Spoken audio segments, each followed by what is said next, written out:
Selamat pagi semuanya. Baik, hari ini adalah hari Jumat, tanggal 24 September 2021 ya.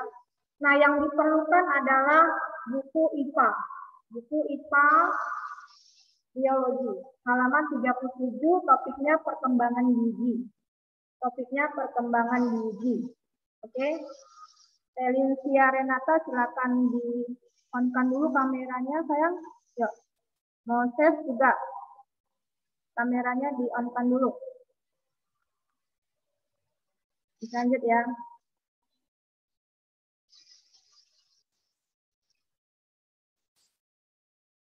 Oke, sudah tahu ya halaman berapa? 37, perkembangan biji. Nah, di sini mengenai biji dikotil dengan biji monokotil, ada perbedaannya. Oke. Saya akan beri sedikit ya. Setelah terjadi pembuahan, ya, bakal biji akan berkembang menjadi biji. Ya. Kemudian bakal buah tersebut bisa berkembang lagi menjadi buah. Biji itu letaknya di dalam buah. Ya, jadi biji bisa berkecambah dan tumbuh menjadi individu baru. Nah, ini adalah struktur dari biji. Oke. Embrio dikelilingi oleh kotiledon dan endosperma yang merupakan persediaan makanannya. Jadi embrio itu punya cadangan makanan. Nah, ya. Kemudian persediaannya dibungkus oleh selaput biji. Ya, selaput biji. Nah, setelah kita bisa membuka biji kacang yang kelompok dikotil ini, akan terlihat ada embrionya yang melekat pada kotiledonnya. Kotiledon. Ya, saya ulangin. Saat kita membuka biji kacang yang kelompok dikotil, ya, kita melihat embrio yang melekat pada kotiledon.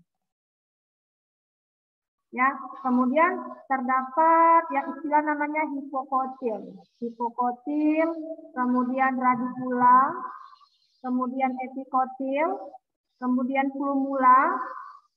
Nah, apa itu hipokotil? Hipokotil nama lainnya adalah sumbu embrionik. Sumbu embrionik. Kemudian radikula. Akar. Calon akar. Radikula ini calon akar ini. Nah, seperti ini. Di buku sudah ada ya. Sudah cukup jelas. Jadi yang namanya radikula ini adalah dia bakal menjadi akar. Ya, bakal akar atau calon akar. Kemudian epikotil. Epikotil. Istilahnya adalah sumbu embrionik di bagian atas kotiledon. Ini dia.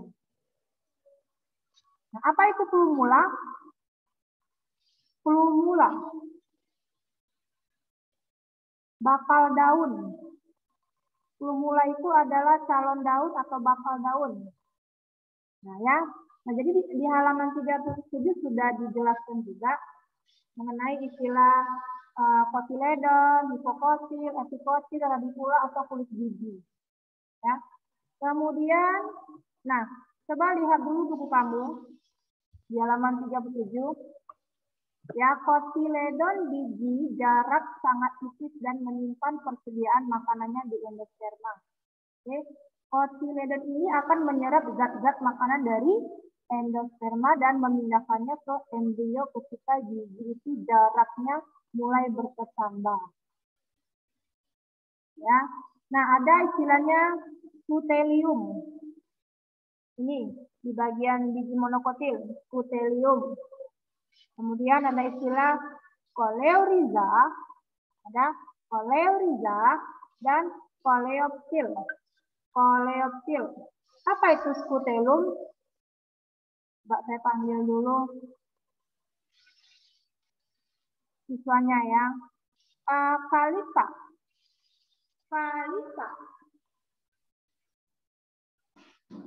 Ya, Miss. Apa itu arti dari skutelum? Pengertian skutelum apa? Skutelum. Ini dia. Skutelum. Bisa? Coba kamu lihat di halaman 37, Nak. Ada istilah skutelum, bisa dijelaskan sedikit? Halo? Kalista, oh mungkin koneksi Kalista ya. Nggak muncul suaranya sayang. Miss ganti ya, Miss cancel dulu ya Kalista. Aciles, ada Aciles? Aciles? Halo, Miss. Iya, Aciles. Apa itu skutelum? Kalau skutelum itu anggota famili rumput-rumputan. Oke, contoh Memiliki tumbuhannya. kotiledon khusus yang disebut skutelum. Oke, jadi tumbuhannya misalnya jagung. Ya, dia punya kotiledon khusus. Kemudian, apa itu koleoriza? Istilah koleoriza itu apa? Halo, Aciles. Kalau koleoriza itu embrio yang biji rumput-rumputannya terbungkus oleh lapisan koleoriza. Oke, yang terakhir koleoptil. Kalau koleoptil itu apa itu koleoptil? Lapisan yang melindungi tunas embrionik. Lapisan yang melindungi akar dan koleoptil melindungi tunas embrionik. Nah, itulah tadi fungsi dari atau pengertian dari istilah kelompok monokotil, skutelum, koleoptil, dan koleoriza. Boleh kamu tandai atau garis bawahi langsung itu kamu di halaman 37. Ya. Oke, bisa lanjut ya. Nah, di sini ada istilah hipogea atau epigea. Ya. Coba saya mau panggil dulu Christian, ada Christian Sinurat. Silakan baca di halaman 38. Halaman 38. Lanjutkan dari halaman 37, lanjut sekarang ke halaman 38. Christian Sinurat bisa? Christian, ini kameranya bisa dibuka nggak anak kelas 9 ini? Coba dulu buka kamera. Bentar ya.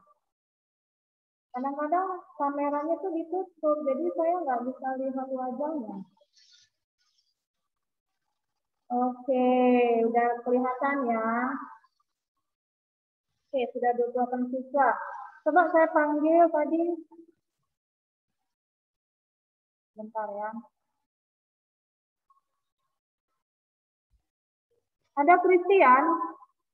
Coba dibaca dulu Christian yang halaman 38. Christian Sinurat, boleh? Ya, boleh. Dibaca, Nak. Perkecambahan biji. Perkecambahan biji bergantung pada proses imbibisi. Imbibisi merupakan penyerapan air oleh biji, sehingga biji mengembang, memecahkan kulit biji, dan memicu perubahan metabolik pada embrio yang menyebabkan biji tersebut tumbuh.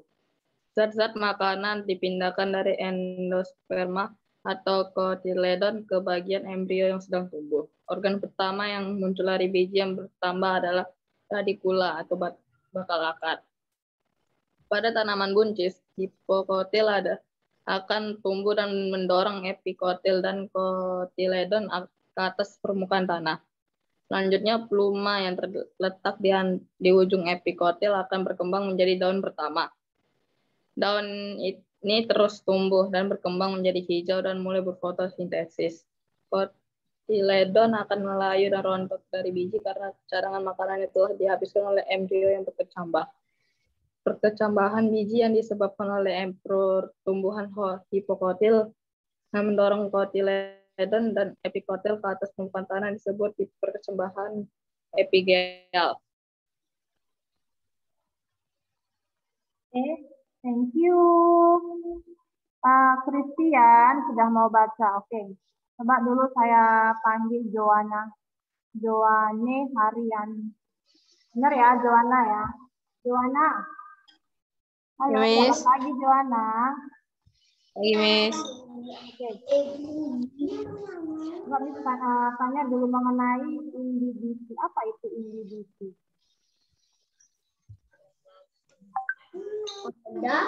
Joanna. Ya, Miss. Apa itu imbibisi? Maaf, Miss. Nggak kedengaran, Miss. Imbibisi, pengertian dari imbibisi, Joanna.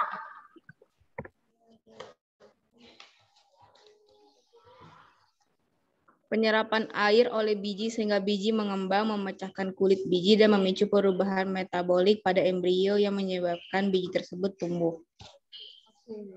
Jadi, ya, perkecambahan biji itu tergantung pada proses imbibisi.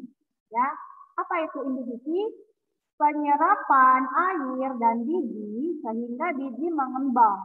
Kemudian biji itu kulitnya pecah dan kemudian memicu perubahan metabolik pada embrio yang menyebabkan biji tersebut terus tumbuh seperti ini.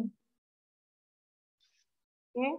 Nah, kemudian zat-zat makanan dipindahkan dari endosperma atau kotiledon ke bagian embrio yang sedang tumbuh. Nah, organ pertama yang pertama kali muncul dari biji namanya radikula. Ini dia, salon akar. Yang pertama kali muncul itu akar duluan. Kemudian hipokotil akan tumbuh dan mendorong epikotil dan kotiledon ke atas permukaan tanah. Tambahlah ini namanya. Oke. Selanjutnya muncullah plumula. Plumula istilahnya. Yang terletak di ujung epikotil akan berkembang menjadi daun pertama. Daun pertama. Kemudian selanjutnya terus tumbuh dan berkembang menjadi tumbuhan hijau yang bisa melakukan fotosintesis. Begitu ya. Jadi istilah hipogel dan epigel. Apa itu hipogel? Hipogel itu perkecambahan yang kotiledonnya berada di bawah tanah. Kotiledon yang ini letaknya di bawah atau di dalam tanah. Ya, sedangkan epigel ya kecambahnya itu kebalikannya. Letaknya itu di atas permukaan tanah. Apa contoh tumbuhan termasuk hipogel? Biasanya akarnya serabut ini, tumbuhan jagung. Kalau yang epigel tumbuhan biji ya, kacang-kacangan biasa. Ya. Jadi kotiledonnya itu yang berada di posisi atau di atas permukaan tanah. Itu bedanya. Sudah tahu? Mbak, saya panggil dulu deh. Dennis Olsen, ada Dennis Olsen? Ya, Miss. Coba bedakan hipogel dengan epigel. Lu harus tahu apa bedanya hipogel dengan epigel. Bedanya apa?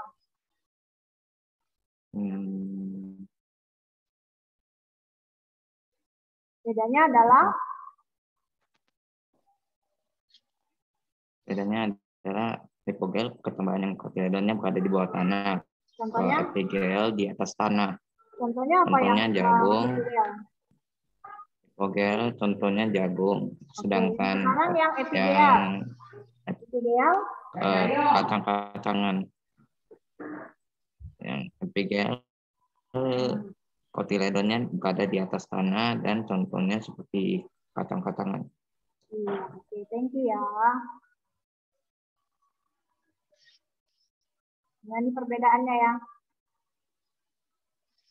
Perbedaan epigel dan hipogel. Ya. Tadi istilahnya kotiledon ya. Kotiledonnya itu kalau dia yang hipogel di dalam tanah. Ini kira-kira bisa jelas nggak di gambarnya? Bisa ya. Kotiledonnya kalau yang hipogel di mana posisinya? Di dalam tanah. Sedangkan kalau yang epigel, kotiledonnya di atas permukaan tanah. Ini sudah jelas nih, lihat. Ini bisa tahu istilahnya, ya. Jadi nggak baca-baca tapi nggak paham, sama aja, ya. Perkecambahan biji yang disebabkan oleh pertumbuhan hipokotil yang mendorong kotiledon dan hipokotil ke atas permukaan tanah. Ya, hipokotil disebut kecambah epidel. Ya. Oke. Ini sudah ada gambarnya. Di buku sudah ada ya. Sudah perbedaan epidel dan hipogel. Nah, ya. Oke, selanjutnya masuk ke metagenesis. Metagenesis, pergiliran hidup. Ya, proses pergiliran hidup metagenesis. Ini biasanya tumbuhan lumut. Tahu lumut? Tumbuhan lumut tahu? Kalau belum tahu, coba dulu baca dulu deskripsinya ya. Ini panggil Deoten. Deskripsinya itu di halaman 39 Deo. Ada Deo halaman 39. Ini buat dulu. Halaman 39 Deo ada? Silakan baca Deo. Mana ini Deo? Deoten. Halo Deoten. Deoten. Deoten.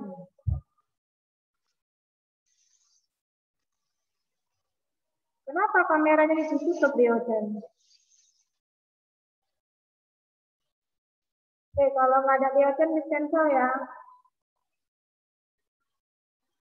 Ganti Evelyn Limpo. Evelyn Limpo. Yang bagian A ya, Miss? Yang halaman 39, metagenesis. 3. Metagenesis. Siklus hidup tumbuhan memperlihatkan suatu pergiliran keturunan atau metagenesis. Pergiliran keturunan meliputi fase gametofit dan gametofit. Fase gametofit atau fase generatif merupakan tahap menghasilkan gamet haploid. Fase vegetatif menghasilkan spora. Gametofit haploid yang akan menyatu membentuk zigot. Zigot berkembang menjadi sporotif diploid. Pembelahan sporotif menghasilkan spora yang menghasilkan generatif gametofit berikutnya. Tumbuhan lumut dan paku mengalami pergiliran keturunan. Pada tumbuhan lumut, gametofit merupakan tahapan dominan dan dapat diamati. Sementara itu, pada tumbuhan paku, sporotif merupakan tahapan dominan dan Oke, thank you ya. Coba perhatikan dulu. Kelas 9B, itu kameranya dibuka dulu ya. Talita, Maxel, Gita, Valencia, Moses, Michelle, Lois, Ryan, siapa lagi ini? Coba dibuka dulu. Nah, jadi ini kelihatan ya. Coba halaman 39. Halaman 39. Saya ulangi yang bagian A. Bagian A. Metagenesis tumbuhan lumut. Bryophyta. Coba semuanya perhatikan bukunya. Metagenesis tumbuhan lumut Bryophyta. Ada? Oke. Pergiliran keturunan tumbuhan lumut adalah, nah, yang pertama, ini lumut ya. Nama lainnya apa? Bryophyta. Oke. Tumbuhan lumut membentuk gametofit. Gametofit yang mana? Yang jantan. Istilahnya antheridium. Antheridium ini adalah gametofit jantan. Antheridium. Dan gametofit betina namanya archegonium. Ada yang jantan, ada yang betina. Tumbuhan lumut. Nah, dengarkan lagi ya.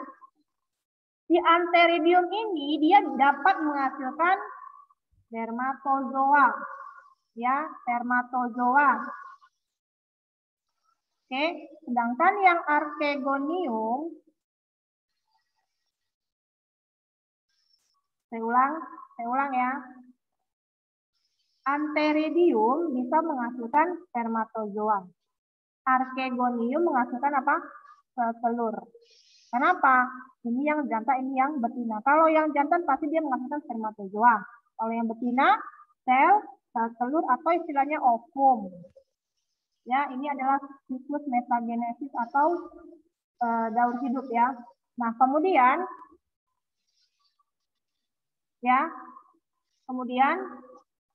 terbentuklah apa? Zigot. Terbentuklah zigot. Zigot tumbuh dan berkembang menjadi sporofit. Ya, sporofit. Zigot tumbuh dan berkembang menjadi sporofit embrionik di dalam Archeganium. Oke, di dalam Archegonium. Nah, setelah itu dia memiliki sporanium. Nah, ya, sporofit tumbuh dan berkembang menjadi sporofit dewasa yang memiliki sporanium. Ini dia, sporanium. Apa itu sporanium? Kotak tempat spora. Kotak tempat spora yang sifatnya haploid yang bisa berkembang. Ya. Kemudian sporanium itu akan menutup. Nah, ya. Kemudian terbukalah sporanya tadi. Spora itu berkecambah membentuk protonema. Hasil akhirnya adalah protonema yang sifatnya haploid dan terus berkembang membentuk tumbuhan lumut. Ya, membentuk tumbuhan lumut. Nah, ini adalah siklus dari metagenesis lumut, istilahnya adalah briotika. Oke. Nah, selanjutnya ada di buku kamu di halaman 40, coba lihat. Halaman 40. Lumut. Ini kurang jelas gambarnya ya. Coba dibuka buku kamu halaman 40, ada metagenesis tumbuhan lumut. Nah, ini adalah yang saya tampilkan mengenai metagenesisnya. Tapi kalau yang di halaman 40 kamu sudah cukup jelas ya lihat bagaimana perkembangannya langsung. Ya. Kita lanjut metagenesis tumbuhan paku. Tumbuhan paku. Periodophyta. Ya. Coba saya mau panggil Faustin, ada Faustin Aurelian Lu. Halaman 40, Faustin, bagian D. Bisa kamu baca deskripsinya, Faustin? Faustin. Bisa? Faustin. Oke, saya cancel ya, Faustin. Saya panggil Gita. Gita Rasya. Gita Rasya. Ada Gita Rasya? Halo? Gita Rasya? Oke, tidak ada interaksi. Saya cancel ya. Nixon, ada Nixon? Nixon. Nixon, ada? Halo? Kenapa susah sekali untuk saya panggil ya? Coba sebentar dulu. Kameranya coba dibuka dulu. Ini lihat masih ada yang nutup. Oke, saya panggil Achilles ya.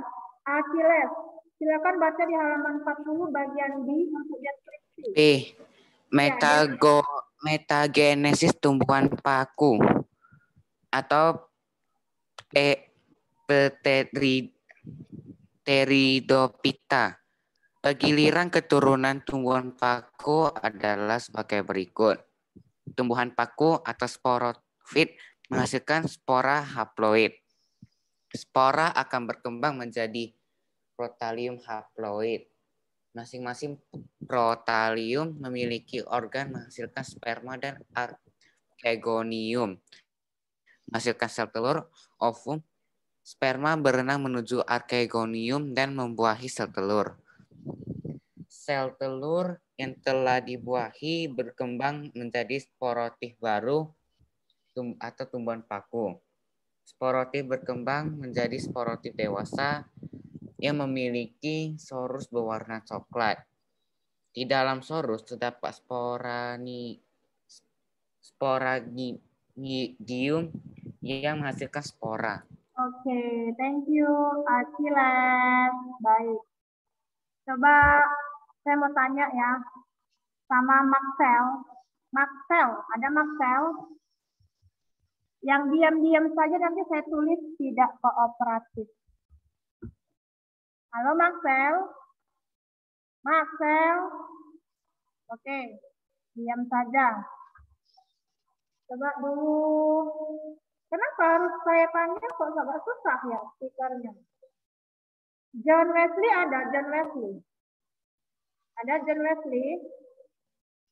Halo John Wesley? Ya, Miss. Halo? Halo, Miss. Oke, dengarkan dulu ya John Wesley. Sudah dibaca oleh temannya tadi. Saya hanya mengulang saja. Coba dengarkan dulu ya. Sporofit berkembang menjadi sporofit dewasa yang memiliki sorus berwarna apa? Apa warna dari sorus tadi? Saya ulangin. Sporofit berkembang menjadi sporofit dewasa yang memiliki sorus berwarna. John Wesley, warnanya apa? Apa warna yang dihasilkan oleh sorus? Coklat, Miss. Coklat, oke. 100 untuk John Wesley, jadi dia paham ya. Oke, untuk tumbuhan paku ya, dia menghasilkan spora yang haploid N, haploid. Sporanya haploid ya.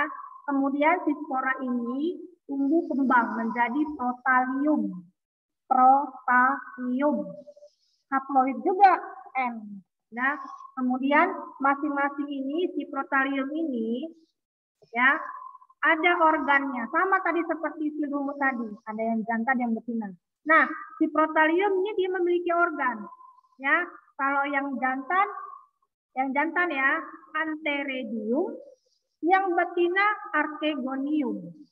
Kemudian si anteredium ini menghasilkan spermatozoid. Nah, ya, yang anteredium ini menghasilkan spermatozoid. Sedangkan yang archegonium sel telur.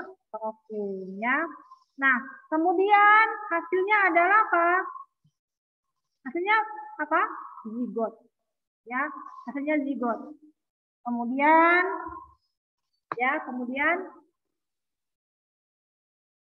sel telur yang dibuahi berkembang menjadi sporofit baru atau tumbuhan paku. Nah, ini dia tumbuhan paku.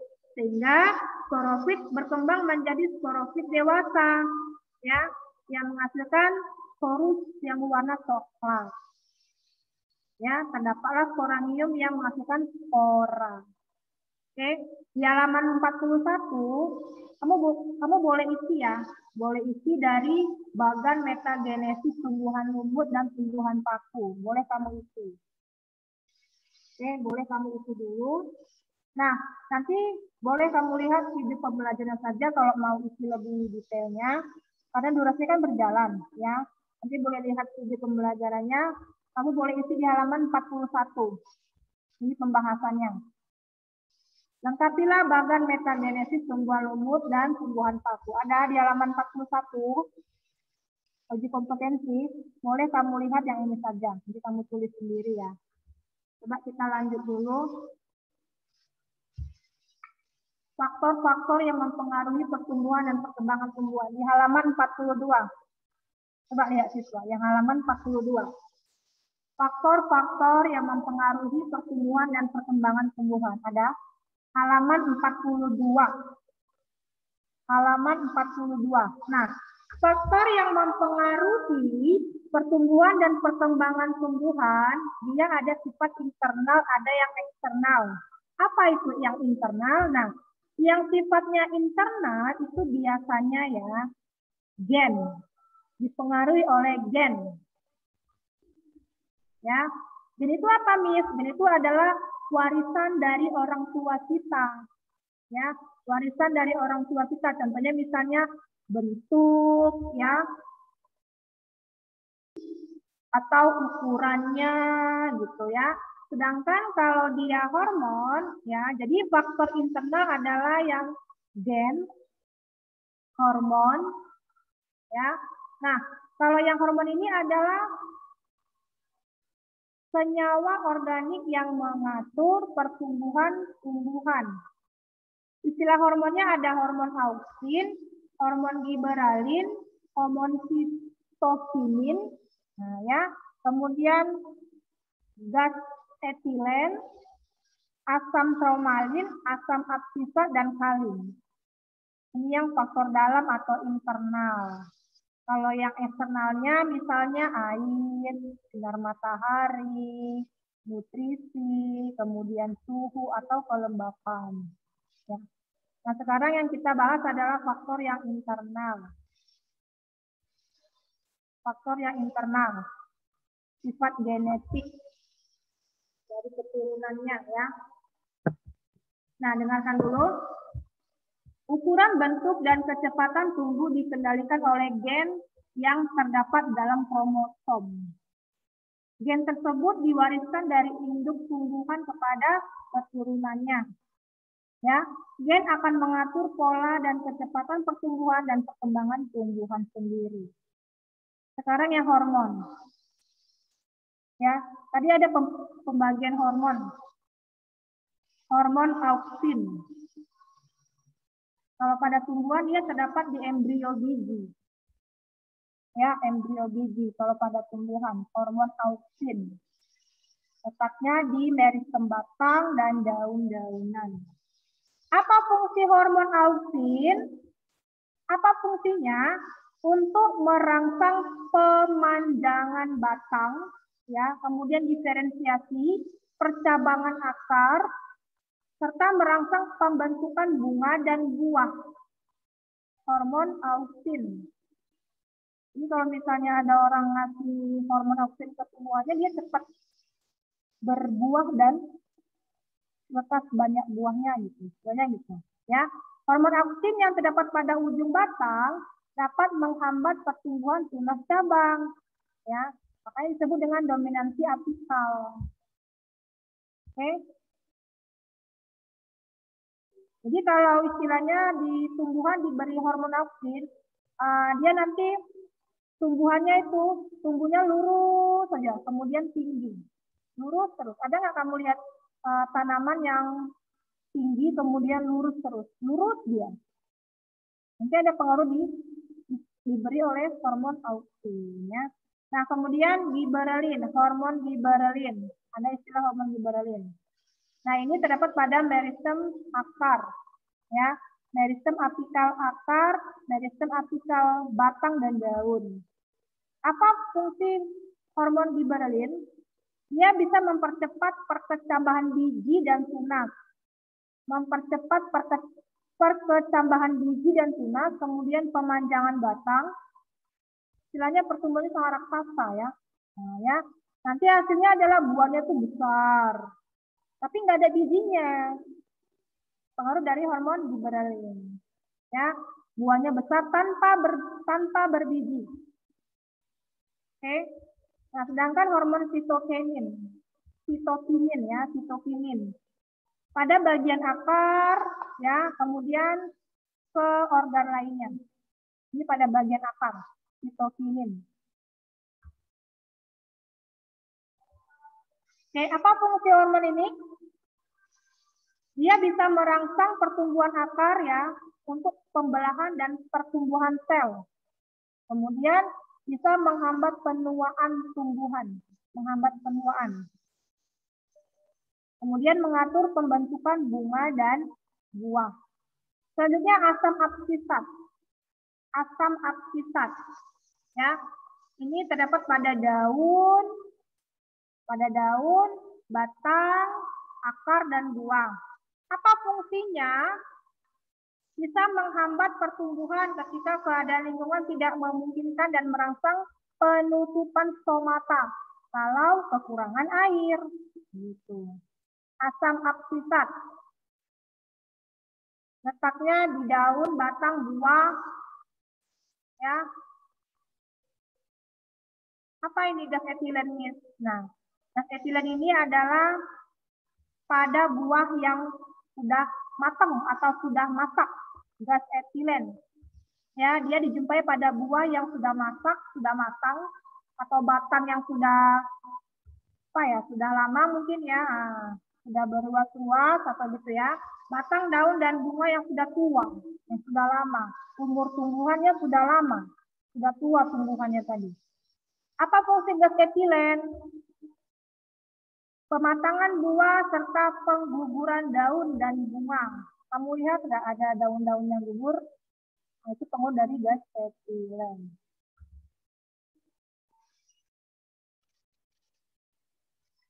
Oke. Sudah jelas tadi ya. Coba saya mau panggil dulu. Tapi kalau saya panggil langsung aktifkan ya speakernya ya. Jesslyn